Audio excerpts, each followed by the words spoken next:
Isang umaga, habang pinagmamasdan ko nga pala yung mga isda ko, sobrang nagulat talaga ako. Hindi ko kasi akalain na sobrang dami at sobrang lalaki na pala ng mga fry ko. Pero medyo malungkot lang ako ng konti. Kasi noong una akala ko PKBM sila. Hindi pala. Pero ito talaga yung pinaka na-shock at nagulat talaga ako. Napakalaking good news nito. Kasi ito na ang confirmed na PKBM. Meron na tayong fry ng PKBM. Bagong drop lang siguro yan. Kitang-kita niya naman, diba kulay puti siya? Hindi lang siya isa. Not once, not twice, not thrice, kundi madami. Kaya pala di ko masyado napansin. Kasi lahat sila sa taas lumalangoy. O diba kulay puti siya, confirmed na PKBM yan. At huwag kayong mag-alala, hindi na ako takot kung sakali lumapit sila sa filter. Tulad ng sabi niya, para safe at hindi mahigop ang mga fry sa filter. Bumili ako nitong foam filter. Sobrang effective niya nga kaya kahit may mga fry sa filter, hindi na ako natatakot. Ngayon, hihintayin na lang natin sila lumaki para pwede na ipamigay. Dahil okay naman ang mga isda natin. Dito naman tayo sa bago nating alaga ng mga hermit crab. Hindi naman sila mahirap alagaan. Ang problema ko nga lang, kung ano ipapakain ko sa kanila. At after na pag-experiment ko, buti na lang nalaman ko. Binigyan ko sila ng itlog, isda, tinapay, pero ayaw na lang kumain. Pero nung nagluto ko ng pancake at naglagay ako, ayun, nagkain na silang lahat. Nagmukbang sila ng pancake. Kita niyo naman kung paano sila mag-agawa. Pancake lover pala sila. Ngayon nga napapansin ko na unti-unti na rin silang lumalaki. Kaya ang gagawin natin ngayon ay magse-set up na rin tayo ng bagong bahay nila. Bala ko nga pala silang ilagay sa napakalaking aquarium. Kasi laki na aquarium tulad ng mga moliko. Ang kaso nga lang mayroong problema. Nakita ko kasi itong mga lumang aquarium namin sobrang dudumi na. Para may mga gasgas pero hindi naman yan gasgas. Kung sakali ibebenta to, mukhang mahirapan na rin itong ibenta. Ipamimigay na lang din siguro namin at kayo na bahala maglinis. Meron pa naman kami mga extra aquarium na nakatago dito sa likod ng bahay namin. Syempre dahil magse-set up ako, ang gusto ko aquarium yung malinis. Buti na nga lang at nakakatapa ako dito na isang medyo malinis-linis. Madadaan naman siguro to sa punas-punas. At grabe, mukhang nabigla nga ako dito. Sa maniwala at kahit sa hindi. Mukhang napakagaan nito pero grabe napakabigat nito. Sagad nga pagkahapo ko pagkatapos kong buhatin to. Hindi ko na nga lang pala napakita sa inyo kung paano ko nilinis ng aquarium na to.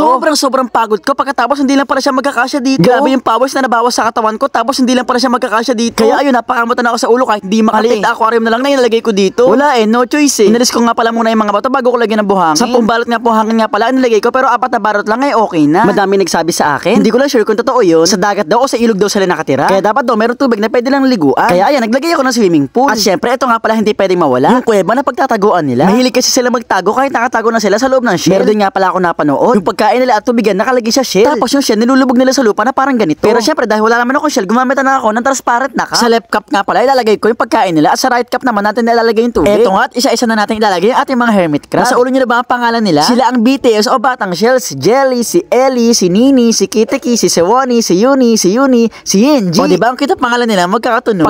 Pagkalapag ko nga sa kanila ay naglalakad agad sila. Mukhang naninibago sila sa bago nilang bahay. Sobrang cute, sobrang ganda nga na tingnan kapag tinignan mo sila dito sa taas. Mukhang meron nga naliligaw agad dito. Mukhang gutom na agad tong isa, naghanap na agad ng pagkain. Eto namang si Ellie pumunta yata ng swimming pool. Excited nga ako kasi papanoorin ko kung para siya lumangoy. Ang kaso naprank ako parang hindi naman siya lalangoy, parang takot naman na yata sila sa tubig. Kaya ayun, parang di sila malito, naglagay na ako ng pagkain at tubig. Akala kasi nila ko iba din yung lagay ng tubig at pagkain. Kanya-kanya na nga silang house tour. Ngayon mas malaya at mas maluwag na ang magagalawan nila. Kasi nga malaki na ang bahay nila ngayon. Aabangan na lang natin kung paano sila lumaki at paano sila lumipat ng shell. Ito nga palang update sa ating mga isda. Kapag napalaki na natin ng mga fry, pwede natin ipamigay. Hoping na paparami rin sana natin ang ating hermit crab. Yeah!